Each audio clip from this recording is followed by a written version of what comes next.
ผู้บ่าวเห็นไลน์แล้วลงนี่ลง Facebook นี่เนาะสปัวเห็นไลน์แล้วเนาะบ่มีแฟนบ่มีแฟนเนาะมีแต่โสดบ่แม่นตัว FCI บ่โสดอีหลีได้โสดอีหลีเนาะโสดหลายปีแล้วพี่น้องนี่อายุประมาณ17 ปีอันนี้วันอันนี้ไม้พี่น้องนี่2 ปี3 ปีได้3 ปีเนาะมันบ่จักแน่สิเฮ็ดเขาก็เจ้าหน้าตะกาเนาะซับกันตัวแห้งแล้ว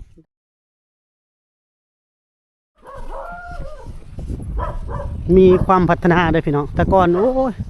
หลังน้อยๆกระตอบกระแทบเดี๋ยวนี้เขามีความพัฒนาขึ้นแล้วหมู่บ้านนะนี่พี่น้องเบิ่งพูดปลามาอยู่คาทั้งหมดแล้วทั้งประมาณเท่านั้นเลยเขาเจ้าขายให้จีนขายให้สิว่าขายให้นั่นนะขายให้แบบสัญญา5 ปีนะสัมปทานมันให้เขาเจ้าปลูก50 ปีให้เขาเจ้าปลูกไม่อยู่คาหนึ่งหลายปีแล้วบ่ได้มาพี่น้องโอ้หมาหลายเลยมีแต่เจ้าถิ่นทั้งหมด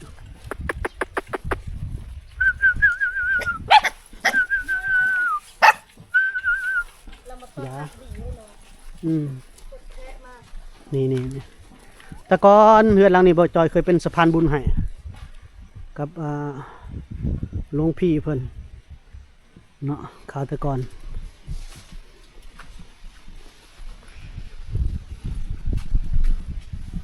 มาบัดนี้แห้งงามกว่าเก่าแล้วบัดนะสบายดีบัญชวนสบายดีตะกูอ้อ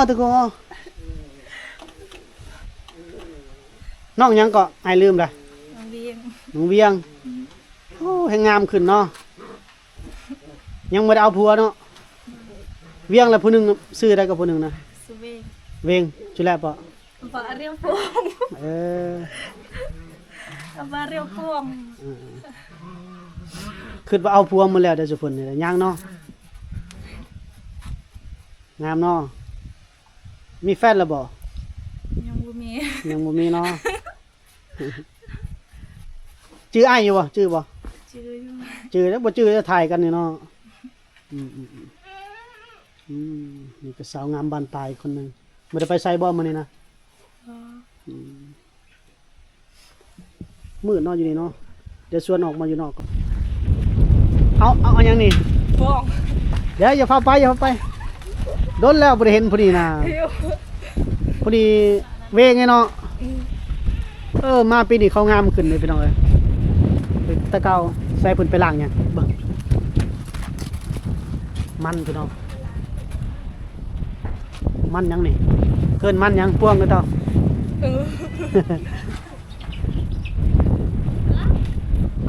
จักมันหยังเนาะพี่น้องเอิ้นมันหยังพี่น้องน้องเวียงกับน้องเวงพี่น้อง2พี่น้องแต่ก่อนบ่จอยเคยเป็นสะพานบุญให้เพิ่นโดนแล้วพี่น้องน่าจะ2 ปีมั้งไปล้างมันตัวนี้บ่2พี่น้องผู้นี้ก็ยังถ้าได้เอาผัวอยู่ได้ผู้นี้ก็เนาะยังโสดคือเก่ายิ้มงามเลยพี่น้องป้าจนจะได้ฮะจนจะได้ชวนกินข้าวมั้งเนี่ยได้แล้วขอบใจโอ้ยหากันได้กินคนอื่นกินข้าวดีหลายไปขึ้นจะ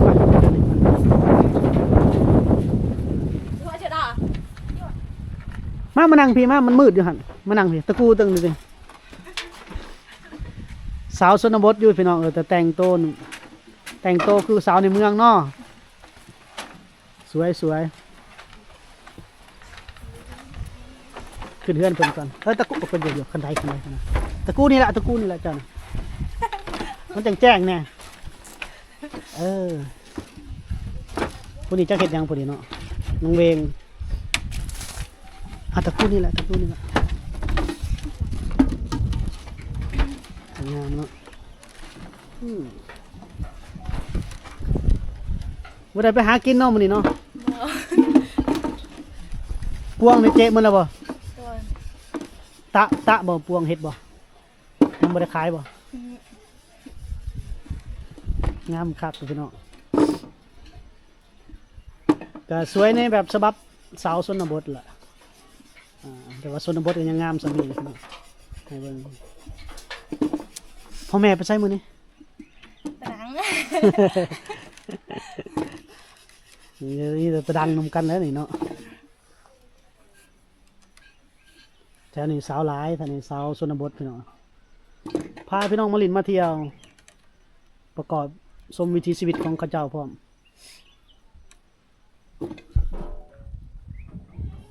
อยู่นี่นอนจักคนเหือน 2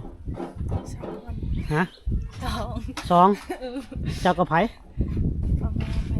ไปนอน เจ้าเด้ซะโอ้นอนเฮือนใหม่เนาะ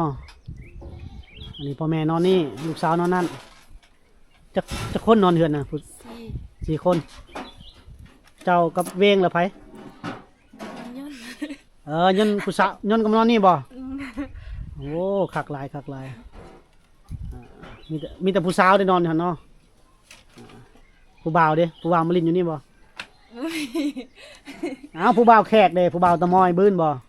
ไปเลยไปแล้วผู้บ่าวตะมอยน่ะ ทำเลยสะอับแล้ว เอาไปรู้บ่โอ้ยคิดตัวนะบ่เชื่อดอกเพิ่นว่าบ่มีผู้บ่าวเพิ่นว่า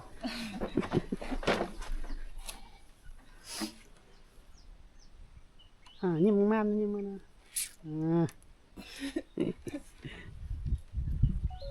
นี่พี่น้องงามบ่งามก็เบิ่งเอาเนาะโอ้ยบ่จอยเห็นตั้งแต่ปี2022พุทธศักราช22พุ่นล่ะแต่ก่อนมาถ่ายเฮ็ดได้เส้นทางมันไกลพี่น้องเพื่อสิได้เข้ามานี่ไปเมืองดุอยู่บ่ ตะวัน บ่ได้ไปบ่ไปซื้อเครื่องเด้ซะ เป้าจังกระเรือ ดนไปเนาะแหน่เว้าภาษาลาวได้เนาะคือบ่เว้าฟังภาษาลาวเข้าใจคือบ่เว้าลาวนำอ้ายนะ FCI อยากกันนั่น ตรังเลีย อ้ายก็ถามข้าวอยู่ได้อ้ายอยู่พุ่นอ้ายก็ถามเป็นคนทบานจะออกไปน้องเวียงกับน้องเวงเอาผัวแล้วบ่เขาว่ายังเขาว่าโอ้มื้อหน้าก็จะไปจอบก่อน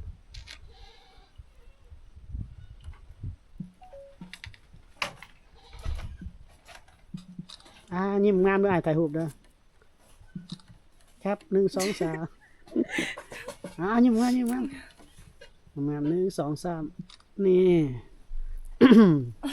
สวยกะสวยในฉบับในชนบทเนี่ยพี่น้องยิ้มนะแหมตาย FC FC บอจอยนี่พอแห้งแล้วอ้าวสาวผู้ไทยอยู่ทางหลังอ่ะได้หยอกแล้วก็เนาะว่าหยอกน้องๆเพิ่นพี่น้อง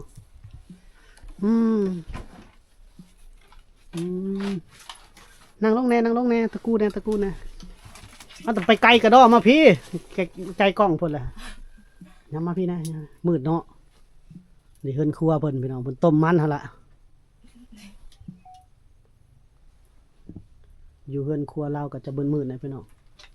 บ่มีไฟเด้บ่มีไฟฟ้าเด้มันก็มืดมันนี่แหละนั่นล่ะเนาะดนบ่ต้มนั่นดูนบ่ดูนแล้วเนาะตอนแรงพวกเราจะได้กินเนาะต้มมัน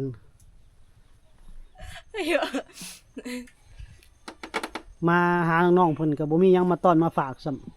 ำงัวหน้าเด้อจังหาขนมมาต้อนเด้อเพราะว่าบ่ฮู้ว่าซุมเจ้าอยู่เฮือนหรือบ่อ้ายก็อย่าหลงทางมาแน่อันนี้น้องเวงเนาะสาวป่าสาวงามบ้านป่าพี่น้องสาวงามในป่าลึกได้บ่เว้าภาษาลาวหน่อยหนึงได้บ่สบายดีบัดนี้ ได้บ่ โดยสบายดี แหน่ก็เป็นอยู่เด้แต่เพิ่นอายกล้องซื่อๆเนาะแล้วอายกล้องนี่แหละ มามื้อหน้าจะมายามเพิ่นใหม่พี่น้องเพราะว่าเส้นทางเข้ามานี่ก็อ้ายก็บ่จื้อหาทางมาซ้ำมาทางพุ่นยันลงเนี่ยก็เลยบ่ได้ถือหยังหลายเพราะว่ายันลงทางมันหนักแน่พี่น้อง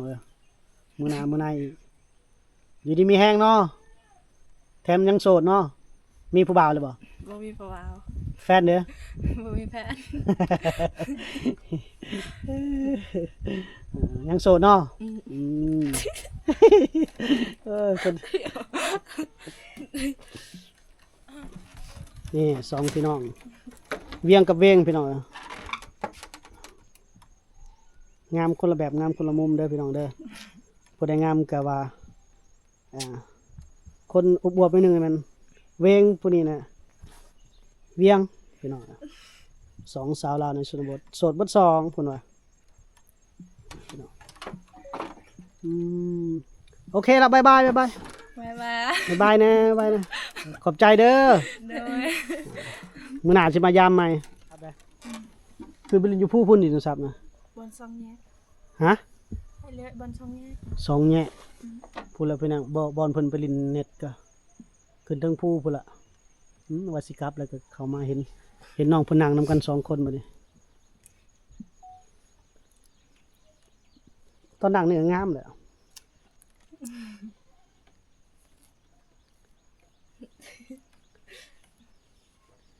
กินหยังมื้อนี้ได้หยังกินข้าว แต่เบื่อแค่ บ่ผักกาดลวกผักกาดบ่ยันว่ามีไก่กิน บ่มีไก่ บ่มีไก่เนาะก็จับไก่มาฆ่ากินแหละ ข่อยบ่ มีบ่ไก่ บ่มีไก่ นี่ทางไก่หลายอยู่ ดูหนาว ไก่เขาบ่ อืม อืมไก่เขาเพิ่นว่าบ่แม่นไก่เพิ่นผู้บ่าวเห็นหลายแล้วเอาลงนี่เอาลง Facebook นี่เนาะสปัวเห็นหลายแล้วเนาะ บ่มีแพน บ่มีแฟนเนาะ มีแต่โสด บ่แม่นตัว FCI บ่ บ่โสดอีหลีได้ โสดอีหลีเนาะโสดหลายปีแล้วพี่น้องนี่อายุบ่แม่น17 ปีแล้วบ่ปานนี้จื้อได้บ่อายุ ตะดัง ได้แล้ว17 18พี่น้องเพราะว่าน้องๆเพิ่นนี่ตั้งแต่ปี2022บ่จอยเข้ามาแม่นแหละปี2022 23นี่แหละบ่จอยเข้ามาเป็นสะพานบุญให้ตอนนั้นก็ให้ผู้ละ500 บาทโอ้โดนแล้วตั้งแต่หลวงพี่เพิ่นเอาให้บ่จอยมาเป็นสะพานบุญให้จนปานนี้แหละจังได้เข้ามาหาน้องเพิ่นนี่คลิปเก่ามีอยู่ดอกคลิปเก่าเห็นอยู่ดอกคลิปเก่าที่เคยถ่ายกับน้องๆเพิ่นโอเคบัดนี้กลับคักแล้วบัดนี้บายบายขอบใจหลาย บ๊ายบายขอบใจหลาย เอาบายบายมื้อสอง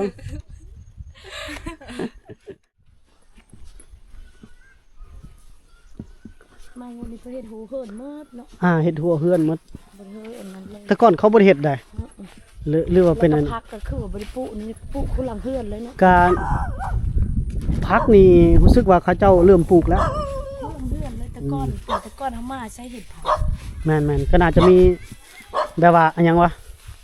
แบบหน่วยงานเขามาปลุกระดมหั้นนะเขาคิดว่านั่นพี่น้องมื้อเดือนหน่วยงานทางภาครัฐเพิ่นเขามาปลุกระดมความคิดใหม่เนาะแนวคิดจิตใจใหม่ก็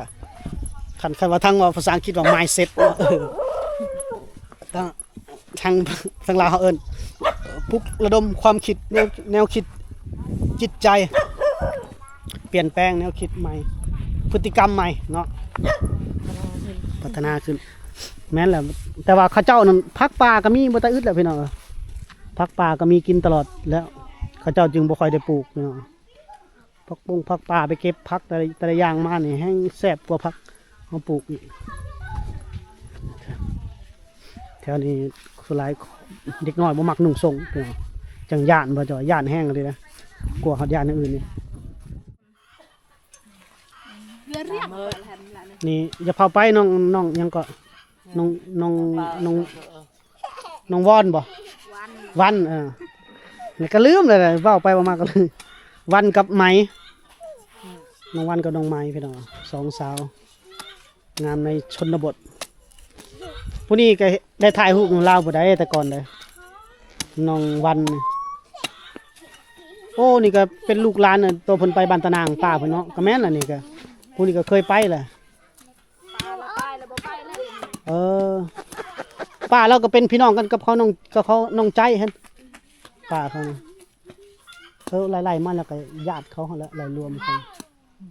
อะไร ถ้าลูก ไผอยู่เฮือนป้าเขาน่ะมีไผอยู่บ่ ตั้งแต่ปลาเราตาย มีไผอยู่เนาะป้าเขาเสียแล้วเด้ป้าเราเคยเข้าคลิปนำบ่จอยอยู่สดคลิปหนึงแต่มาพี่ปิดหน้ามาพี่ปิดหน้าพี่ คือตา มันก็เสียตา เจ้ากันไปกันอัน ว่าโดว่าลูก ไปบ่ไปลินมันตะนางอีกบ่ไปบ่ โอ้ นี่น้องไม้ตำเข่ามื้อนั้นบ่จอยไปเห็นก็ถ่ายเพิ่นลงเพจพุ่นน่ะบ่ได้ถ่ายลงซะ ปัดบ่มีไผเนาะลุงเด้บัดนี้ เฮือนน้องไม้เป็นตัวนี้พี่น้องจักสิเว้าหยังกับน้องๆเขาเนาะผู้นี้เพิ่นอายโพดอย่าสุอายหลายเว้านำโลดเว้านำผู้บ่าว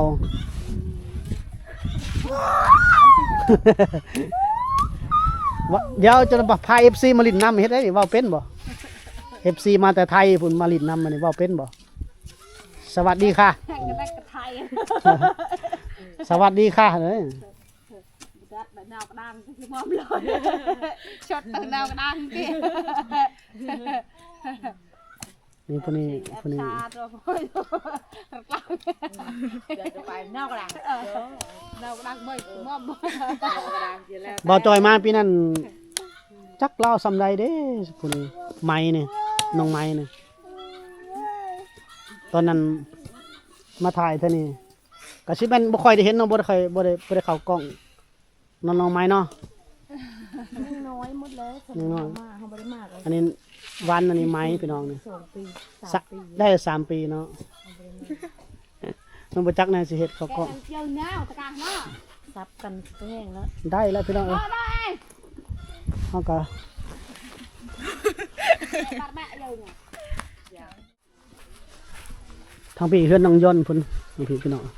น้องย่อนเนี่ยเฮาก็ได้ถ่าย EP 1 EP 2นำน้องเพิ่นเอาหลานอยู่เฮือนนะตามเบิ่งเนาะพี่น้องเนาะแท้นะหลานเพิ่นบ่ได้ใส่เสื้อผ้าบ่จอยละอุกคือเขาเจ้าบ่ได้ใส่ใส่ส่งใส่นั่นเนาะก็เลยเฮาก็ย่านเวลาถ่ายคลิปโอ้อันตรายขนาดใดพี่น้องเอ้ยถึงกับคันถึงปิดช่องปิดนั่นแต่ชนบทนี่เสี่ยงขนาดพี่น้องนี่แหละเวลาเขามาถ่ายทำระวังตัวนี้แหละพี่น้องทั้งบ้านฟ้าบ่จอยก็โดนไปเลยเด้ส่องบ่จอยเซโปนนะเดี๋ยวนี้ถึงปิดกั้นแล้ว